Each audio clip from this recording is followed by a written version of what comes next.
Nemrod. Une histoire de Sornac. Racontée par Clément Sanso. Épisode 21. Home Sweet Home.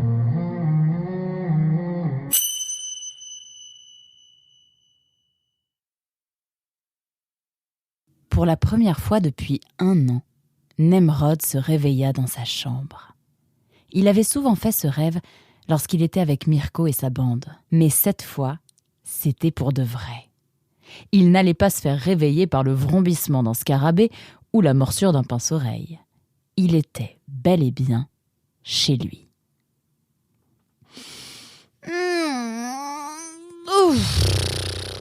Bon, c'est pas tout, mais j'ai un petit creux, moi. Il jeta un œil à l'horloge de sa chambre. 12:15 ? Bah tu m'étonnes que j'ai faim, c'est quasiment l'heure du déjeuner. Il roula hors de son lit, sortit de sa chambre, traversa le couloir et déboula les escaliers, direction la cuisine.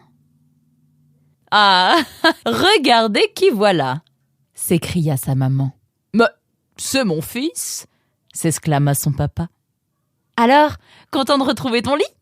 demanda Roxane. « Oh oui, je crois que c'est mon endroit préféré au monde !» répondit Nemrod. « Ah bon ? Bah t'es pas difficile, toi !»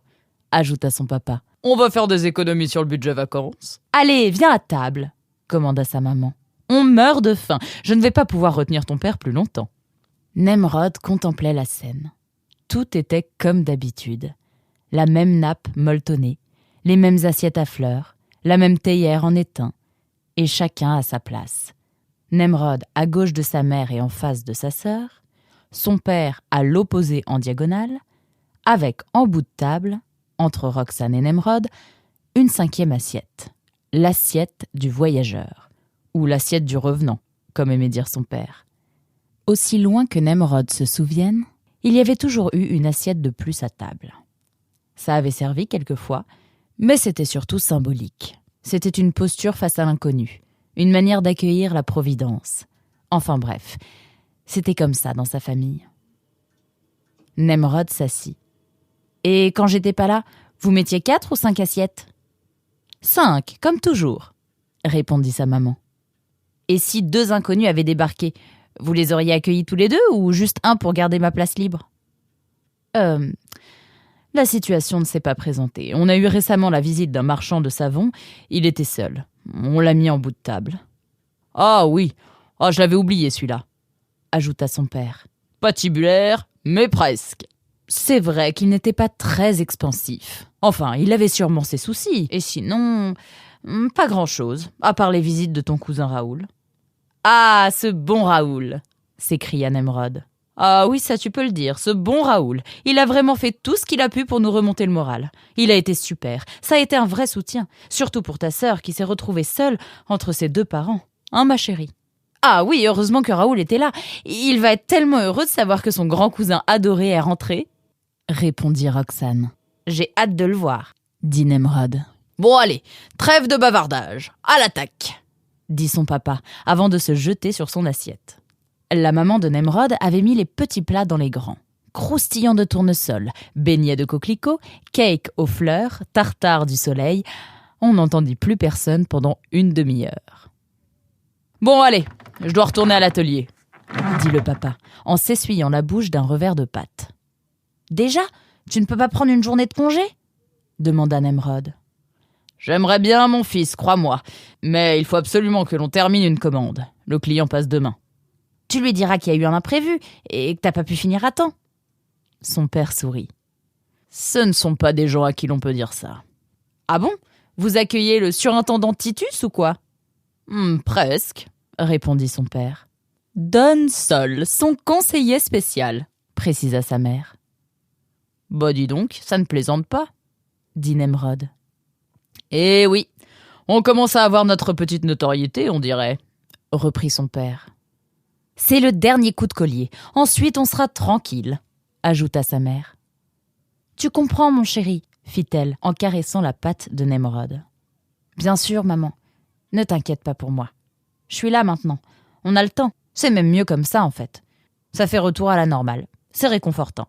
« T'es mignon, mon tout petit », dit-elle, en lui passant la patte sur le haut du crâne. « Allez-y, pendant ce temps-là, on va décharger la charrette avec Roxane. »« Je l'avais complètement oubliée, celle-là », répondit sa sœur. « Allez !» Les parents disparurent à l'atelier et les enfants commencèrent à décharger la charrette. « Tu trouves qu'ils ont changé ?» demanda Roxane à Nemrod. « Les parents ? Oui. Un peu quand même. Maman a vachement maigri. Et papa, c'est un peu... comment dire... tassé. Oui, c'est ça. Un peu tassé. Le chagrin laisse des traces. Et le travail aussi. Ils sont épuisés. Il faut qu'ils lèvent le pied. Après ta disparition, ils se sont jetés à corps perdu dans le travail. Ça nous aide à penser à rien, disait maman. Ils n'ont quasiment fait que ça. À tel point que j'ai commencé à les aider. Sans ça, je les aurais presque jamais vus. Je plaisante. Mais pas tant que ça. Ah bon ? Toi ? À l'atelier ? Bah dis donc, j'en ai loupé des choses. Ha ha ha. Non, pas à l'atelier. Alors tu as fait quoi ? Des livraisons ? Non, bah ça je te les laisse. Je me suis occupée des ventes. Bah visiblement tu t'es bien débrouillée. C'est de ta faute en fait s'ils bossent comme des damnés. Tu rigoles mais c'est un peu vrai. En même temps, j'ai fait ce que j'étais censée faire. C'est-à-dire ? C'est-à-dire structurer notre activité commerciale. Waouh ! Quand je suis partie, tu passais tes journées à faire des concours de danse avec tes copines et 1 an plus tard, tu parles de structurer notre activité commerciale. Que s'est-il donc passé ? Bah, mon frère a disparu. Oui, bon, ok, mais de là à se lancer dans... Bah, en fait, ça s'est fait naturellement. Papa n'est pas foutu de négocier quoi que ce soit et maman, elle a carrément peur des clients. Et puis, comme les clients sont toujours venus plus ou moins d'eux-mêmes, bah, les parents n'ont jamais rien fait pour aller en chercher de nouveaux.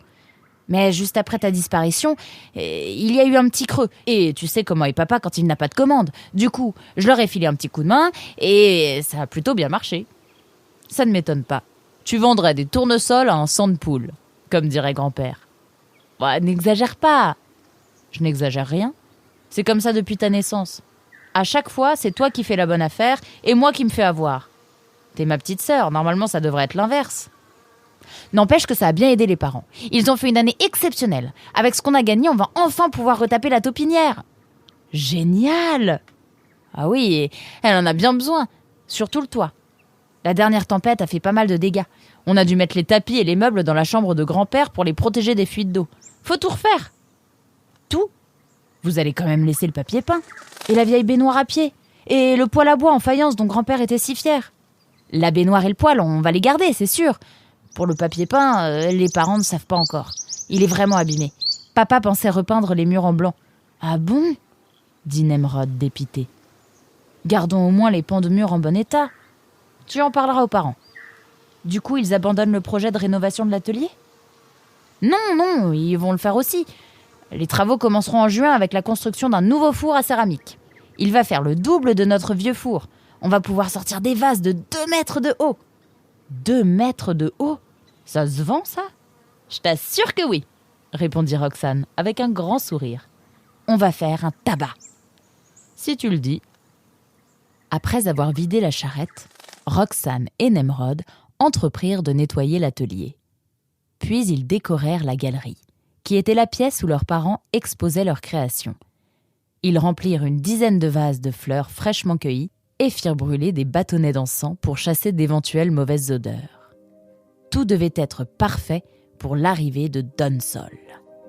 Il avait prévenu qu'il ne viendrait pas seul. Il était attendu avec sa fille.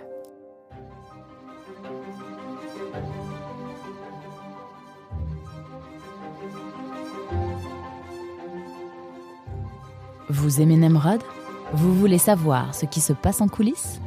Inscrivez-vous à la newsletter sur nemrod.io.